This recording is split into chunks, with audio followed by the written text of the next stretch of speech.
On today's episode of Strategy Simplified, we get to talk with and learn more about Lisa Bright, one of our coaches here at Management Consulted. We'll talk about her journey of making it to McKinsey from a non-target school, what she's been up to since, and her tips for the case interview prep process. I hope you enjoy the discussion. Well, Lisa, we're very excited today to hear a little bit more about you. I think a lot of people know you from watching case walkthrough videos, et cetera. So excited to get this podcast episode today in order to just learn a little bit more about you, your journey, your experience. Let's kick it off with some personal questions. I hear that you have an interesting new hobby. Can you tell us about it? I do. So I actually just bought a racehorse 2 weeks ago. Oh my gosh. Super excited about. So my best friend's little brother is actually an up and coming trainer. So we went thirds on a horse. So that's going to be my new hobby, is spending some time out at the barn, grooming horses, things like that. I find that relaxing compared to all the other stuff I have going on. So I'm super excited about that. That's so unique. That's so cool. I can't even imagine.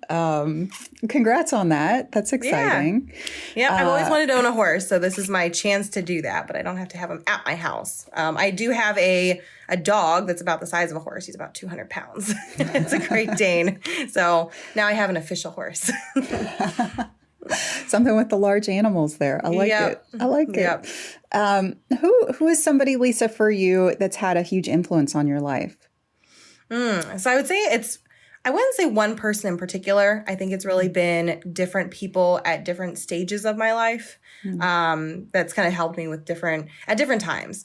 And so I think there's maybe two that I'll mention more specifically. So first was actually my fifth grade teacher, science teacher.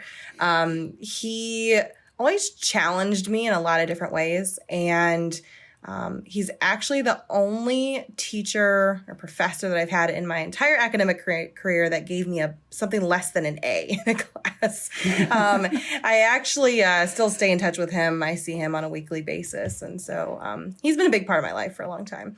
And then the second that I'll mention is probably my favorite professor, Dr. Schreider from Miami of Ohio. He again, was a really challenging professor. People either loved him or they hated him and hated his class. He's always, he really challenged you in a lot of different ways. And I actually took his MBA level case course when I was an undergrad. So it was one finance business case a week, super intense. But that really prepared me for my interviews with McKinsey, I think, overall. So there's a couple people. And then, obviously like at McKinsey, I've had a lot of different mentors and stuff over the years. But I think it's really the people that have challenged me in a lot of ways are the people that I've learned the most from, that have influenced me the most. Lisa, did we just catch there that you have to go all the way back to fifth grade to find when you didn't get an A? Yes. Oh my gosh. That's amazing. Oh my gosh, that's amazing. He still jokes about this all the time. He's like, I've given you your only B in your entire academic career. So that's funny. Yeah. Oh, well, okay. Well, let's flip the script. Let's go on the total opposite end of the spectrum then. You've had huge academic achievements, therefore. What about some sort of challenge that you've had in your life? Was there a moment where you thought you wouldn't succeed, or where you hit a huge challenge? Kind of what happened and how did you persevere? So it's a good question. I would say in the broader scheme of things, I don't think I've ever generally thought that I wouldn't succeed. I think I've always kind of had the mindset, as long as you work really hard and keep moving, good things come from that. I've had plenty of scenarios where things didn't pan out as I anticipated, and then I had to pivot to something else. Like my first startup that I had actually was kind of like that. It's something I've had on the back burner for a while as I've been growing some other businesses and things, but I might revive it one day. So I know it's kind of not directly saying a time when I didn't think I'd ever succeed, but I don't think I've ever had that directly. It's always been just in smaller things, but then it's always just transferred to something else. Well, but there's a huge lesson in there too, right? Just your mindset around, especially in the entrepreneurial startup space, it's like failure is a necessary part of the evolution and the equation, right? And it's not even failure, quote unquote. You just put it on pause, and there's the opportunity to go back if you have opportunity and bandwidth to do so. But Lisa Bright, you're a busy lady. So for those on the call who, don't know so much about you and your background, could you just give a little bit more of an introduction? Yeah. So I started coaching with Management Consulted in about 2014. I've been coaching with you guys for the past 7 years or so. So I'll give you a little bit of history as to how I ended up here. But I actually grew up in a small town in Canton, Ohio. I actually live pretty close to there still now, which most people probably haven't heard of unless you're a big football fan. It's actually home of the Football Hall of Fame in the U.S. It's a little random fact. I joined and attended Miami of Ohio, not Florida, Miami University, in Ohio, to be clear. So I studied business there at Miami. My junior year, I interned with McKinsey, and then I joined them full time for a couple years after that. During that time frame, I worked on probably 20 or so different projects spanning a ton of industries, but I did spend most of my time in the healthcare sector overall. After a couple of years, left there to launch my own startup. And then I've just been, and around that same time, I started coaching with Management Consulted as sort of my day job, and then moonlighting as an entrepreneur on the side. And then I've been involved in several businesses and startups over the last few years. And then most recently, this past year, launched a healthcare business, providing in-home health services to people with developmental disabilities. So that's been growing quite well. We've grown to about 40 employees or so within the first year. So we've really had like a foundation building year. Really excited for the growth for this upcoming year. And then in conjunction with that, been actually building out a real estate portfolio as well. So that's my plan for the next couple years, is really growing out those two things. And then once I get those both to scale, and can take a step back, then I'll probably be looking for my next thing, whatever that is. So I'll figure that out as I go. Absolutely. Always evolving, always evolving. So I hear that you graduated from Miami of Ohio with 3 degrees. Is that right? Yeah, I did. Yes. And some of those are behind me, I think, the wall. Yep. And in that undergrad process, you decided you got interested in consulting. You got one of those coveted, limited business analyst summer internships. You got the full-time position, all from a non-target school. How did you do it? And what can others learn from your journey? Yeah, so it's actually a really good question. It's something I've given quite a bit of thought about over the last few years. I wondered, how did I go from small Canton, Ohio to working at McKinsey? And for context, I actually am the first of my college, or first of my family to actually graduate from college. Went to a pretty rough high school.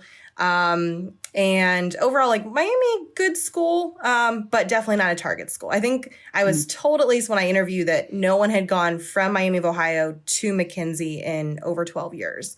So odds were not in my favor, to say the least. I'll actually walk you through a little bit of my college experience, just kind of chronological, what that looked like.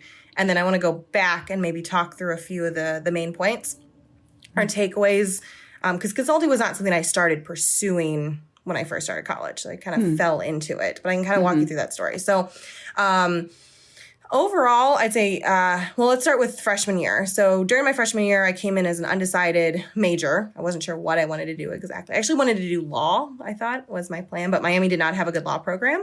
And they offered me a full ride. So I found myself at Miami. They had a good business school. So I just kind of fell into that to some extent.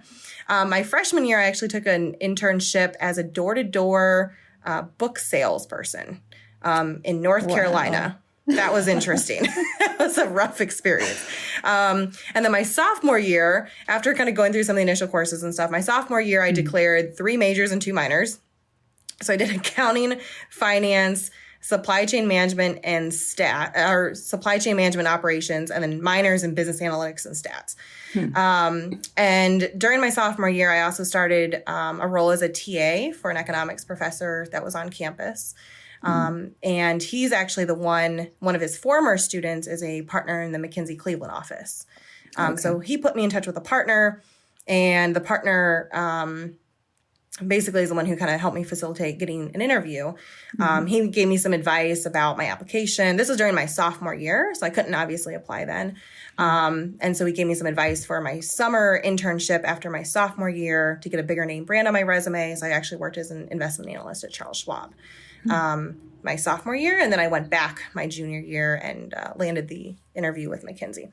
So with all that being said, kind of looking back, there's a few key takeaways that I took looking back of like, how did I end up at McKinsey and how did that all happen? So I'd say the first thing overall was getting work experience early. I think that was really critical. I hear that a lot from undergrads, especially where they're saying it's very hard to get internships freshman year. There's not a lot of internship experiences there. So I took the door-to-door sales role. It was not fun by any means, but I stuck with it and it helped really kind of build the work experience on the resume. They pitched it as running your own business for the summer. So you have track of all your expenses and sales and all those things. So it was actually a really good opportunity. It was pretty awful, but in terms of the skills and building the resume, it was actually really helpful. So getting work experience is really, really important. I'm always impressed by a lot of our undergrads and their resumes and just the extent of work experience that they have, at 20, 21 years old. So that's one. The other thing I think is really focusing on just going above and beyond from an academic standpoint. The consulting firms are, really big on GPAs, test scores, things like that.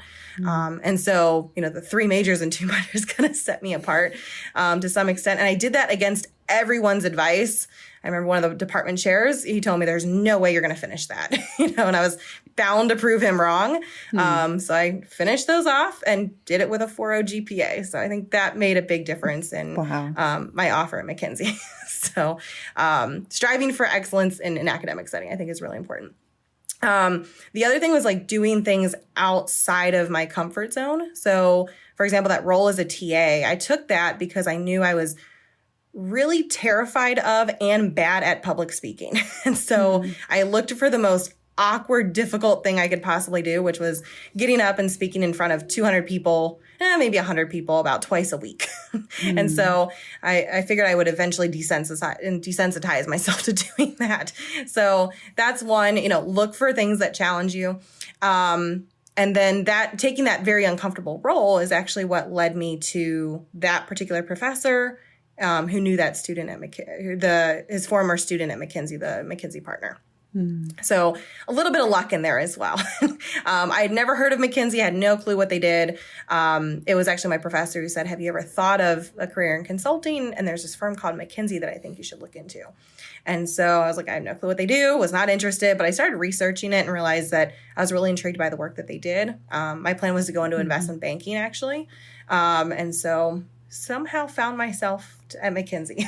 So a little bit more of a random walk to get there to some extent than, people that target consulting right away. We'll be right back after this quick break. Have you ever heard a new digital trend and thought to yourself, okay, does this really matter? Asking the right questions helps you cut through the noise and get down to what matters most. I'm Jim Hertzfeld, host of the What If, So What podcast, where we discover what's possible with digital and figure out how to make it real by asking what if, so what, and most importantly, now what? Subscribe and listen, and together we can turn big ideas into tangible actions so you can get shit done. We'll be right back after this quick message. Preparing for a case interview? Want to work with Lisa or one of our other Rockstar MBB coaches? Purchase an interview prep package today. Over the course of 4, 8, or 20 hours, you choose. Your coach will assess your gaps, build you a personalized plan, and help you see it through to execution. No matter your background, timeline, or target firms, your coach will help you get ready for any interview you face. Click the link in the show notes to see our coaches' bios, availability, and to get started today. And once you got there, what was it like? What was a typical day like during your tenure at McKinsey? Yeah, so I'd say most of the days are fairly similar. And then you have like a lot of these weird one-off scenarios or one-off days where your projects look very different. So typical day, I would say, leave the hotel. You're usually in a different city. Leave the hotel around, in my experience, 8 or 9 o'clock in the morning. You usually eat breakfast with your team, either at the hotel or at the client site. And then, from let's say 9 o'clock to about 6, 7 o'clock, you're pretty much in a conference room with your team. And so your day to day is mostly, I'd say, research, Excel, and PowerPoint. You live in those three. And then kind of sprinkle in all the internal meetings with your team, client meetings, interviews with clients.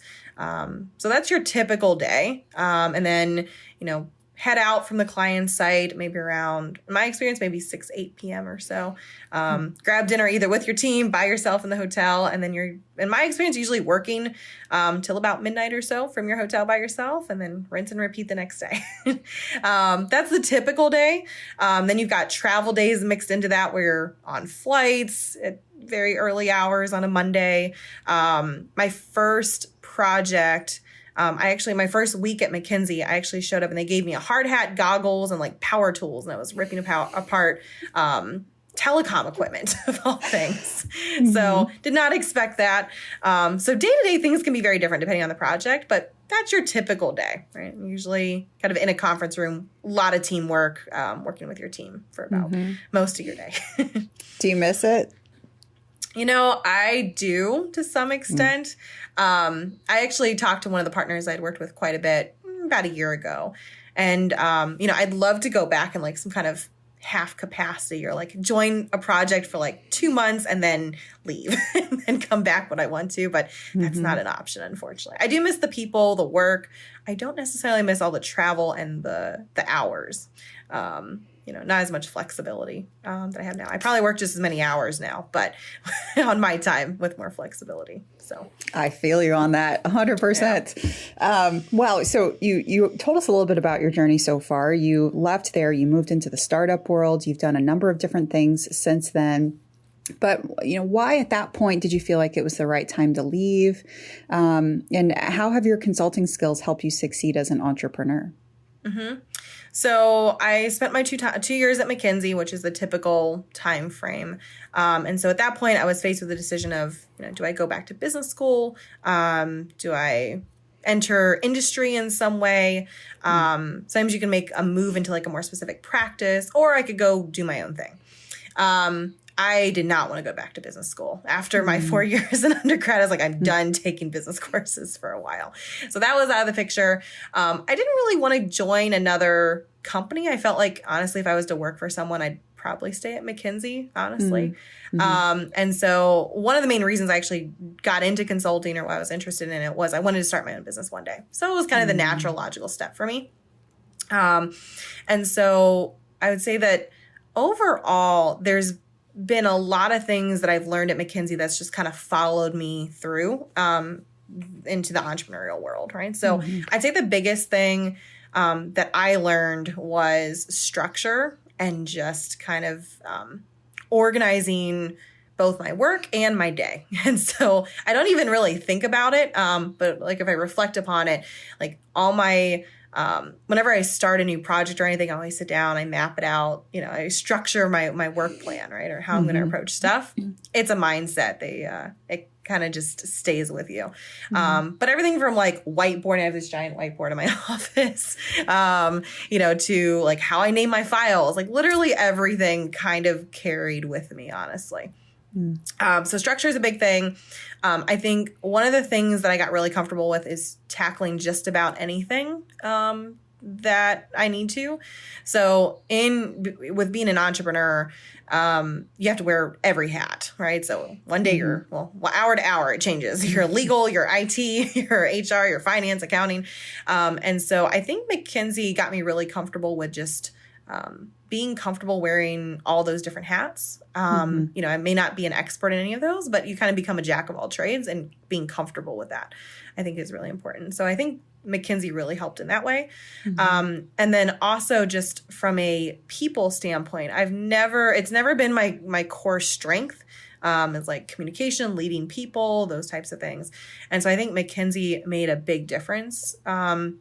Now I have, 30, 40 employees, managing the organization. Those are skills that I think really stayed with me overall. I'm still not the best at it by any means, but I'm way better than I used to be. So I think McKinsey had something to do with that. Oh, absolutely. And amidst your evolution and your success in the startup world, you've stayed involved over here on the consulting side as well. As you said, for the past 7 years, you've helped literally hundreds of candidates land offers at dozens of consulting firms as a coach with Management Consulted. What's your strategy there? What's the process that you run your clients through to help them prepare for consulting interviews?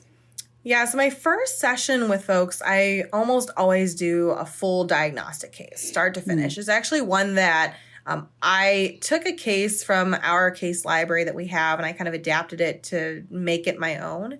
It's one that kind of covers a really broad range of areas. So math, charts, creative questions, right? It's a really good mix. I give this case to people that literally they come to us and they say, I don't know what a case is. My interview's on Monday. What do I do? It's like, let's run through a case, right? Here's what it looks like. I also give this same case to folks that have been doing tons of case prep. And, they really, they just want to refine a few things. It's a case that kind of covers a lot of that. So I give them a diagnostic case. From there, I can kind of pinpoint where people's weaknesses are and their strengths. And so my next step would be targeted sessions to fix any areas that people are really struggling with. So I'm a big believer in just running cases over and over is not nearly as helpful. But if you really just are struggling with math, you probably really need to do some math prep and do some targeted prep around that. And even within that, it kind of varies by person. Like some people, it's the mechanics of the math. Sometimes it's people are really struggling with just the setup of the math. Like those are different things. And so I do some targeted sessions to help them kind of pinpoint and fix those areas that they're struggling with the most. Usually it's structure and math. Those are the two areas that most people trouble with. They have trouble with those areas. And so once, I usually do 2-3 targeted sessions to kind of clean up stuff. And then from there, I just start running full cases. But I like to pick out cases that really highlight people's weaknesses in different ways so they can learn from those. So tough cases. And so a lot of my clients, they tell me I oftentimes give them cases where they're like, I'm doing well, and then I do a case with you, and you find the case that just really nails me. And I'm like, yep, I know where you're struggling, and so I can give you a case that really highlights all of that, but that's where you learn the most, and you grow the most from those. Like I mentioned, it's always look for the challenging experiences. Those are the ones that help you. And then, the case, or if it's a day before their final interview or something, I'm going to dial back a little bit and give them more of an easier case. But by then, they can handle those well. So running full cases, and then sometimes we'll sprinkle some fit sessions in between as well to work on some of those issues too. Absolutely. So diagnostic, targeted sessions on your weakness, maybe sprinkle in some fit, and then refine that simulation right before the interview process. So, you've worked with so many people. You've seen folks succeed in this process.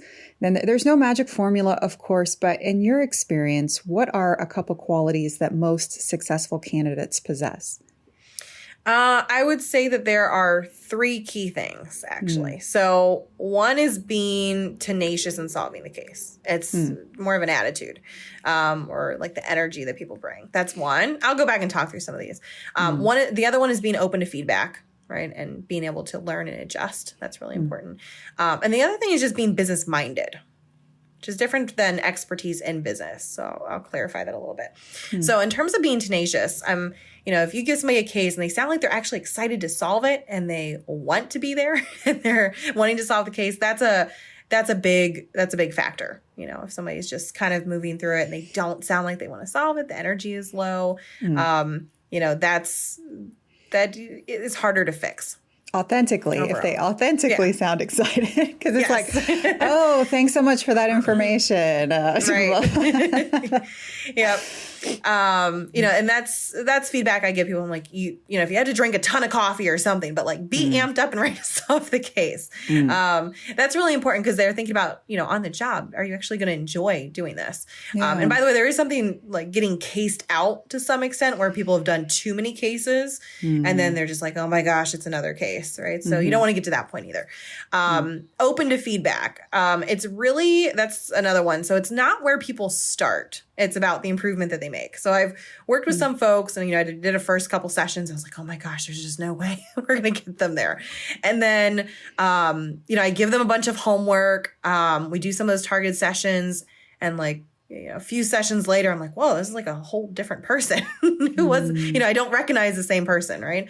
But one of my clients in particular, she was a math major at Harvard, zero business background. And, probably the first 5 sessions, I was like, oh my gosh, this isn't going to go well. She was just really struggling, but she was doing all the prep work and homework and stuff. And around like case number 6 or 7 or session number 6 or 7, like it started clicking and she just started cracking cases one after the other. And I was like, wow, she got an offer at McKinsey. And then I've worked with people that honestly, like their first session goes pretty decent. Like they've been casing, they do pretty well, but they don't really change, right? So if you give them feedback to like tweak certain things, they kind of just keep doing the same thing over and over or don't, put in the time and doing some of the homework and things like that. And so it's not where you start. It's really about making the progress and being open to feedback, which is also very important when you're on the job as well. McKinsey really pushes that. It's all about feedback and making improvements. So, and then the other thing, being business minded, and I'd say that's different from necessarily business acumen or like how much content there's lots of people that have zero business background, but they're interested in business. They read the Wall Street Journal, those types of things. And so you want to look for like a business curiosity. Like one of my clients, she was actually a physician and so zero business background. And she would go through a case and she would see something like EBITDA. And she's like, what is that? I'm like, EBITDA, it's earnings before interest, taxes, depreciation, and amortization. She goes, oh, okay. So it's like earnings excluding those things. Okay, great. And then she would keep going and she'd be perfectly fine, right? So the expectation is not that you're an expert in business, but that you are business minded and you have a curiosity about business. So I think those are 3 things that, anybody that I know of that's landed offers, I think those are 3 consistent things that I see across candidates. It seems like a little bit of a daunting list, probably to those who are just getting started in this process. So, based on when this conversation is going to go live, folks like MBAs thinking about interviewing in January. Probably some of them are just getting started on their process. Where should they start? That's actually a question I get a lot via email prior to the first session. They're like, I have a session with you in a week. What should I do? So I do recommend about a week or 2. That's about the max of reading content, watching some videos, just kind of understand what the process looks like. So watching people who it's like a dialogue with the actual case interview is actually really helpful. So you can kind of see the process and how it works. And then reading up on, some of the methods or the structures or frameworks, things like that is also really helpful. So I advise like a week or 2 of reading at most. And then diving into that diagnostic case. So oftentimes I work with people that they've spent like 2 months reading a ton of content and they're like, I think I know this in and out. And then they go through a diagnostic case. They're like, oh, that was different than I expected. I always tell people it's like reading a book on, here's how you can swim versus like getting in the pool and actually doing it, right? So, a week or 2 of reading is fine. But then I would really kind of quickly get into like a diagnostic case with somebody that has quite a bit of experience giving cases so they can actually give you really good actionable feedback of what your strengths and weaknesses are and then how to make improvements from there. And then doing those targeted areas and working on those. Absolutely. Well, Lisa, we appreciate you taking the time to share your journey and what you do here at Management Consulted. Any other final thoughts for our listeners here today? I think we covered a ton of stuff. I would just say, overall, if you're looking to get into consulting, start early. I think that's really important. I know this year in particular has been really odd with the timing of firms. Every year they move up their deadlines early and earlier. So the earlier you start, the better would be my advice. Absolutely. Thanks so much, Lisa. Not a problem. Thanks, Stephanie. Thanks for joining us today. Want to work with a coach like Lisa? Our coaches at Management Consulted run one-on-one case coaching sessions. They're all ex-McKinsey, Bain, or BCG consultants and interviewers who enjoy working with prospective candidates. They want to help you get ready for the interview. Whether you have 3 days or 3 months to prepare, they can provide relevant, timely feedback. You can find a link in the show notes or read more about our offerings at www.managementconsulted.com.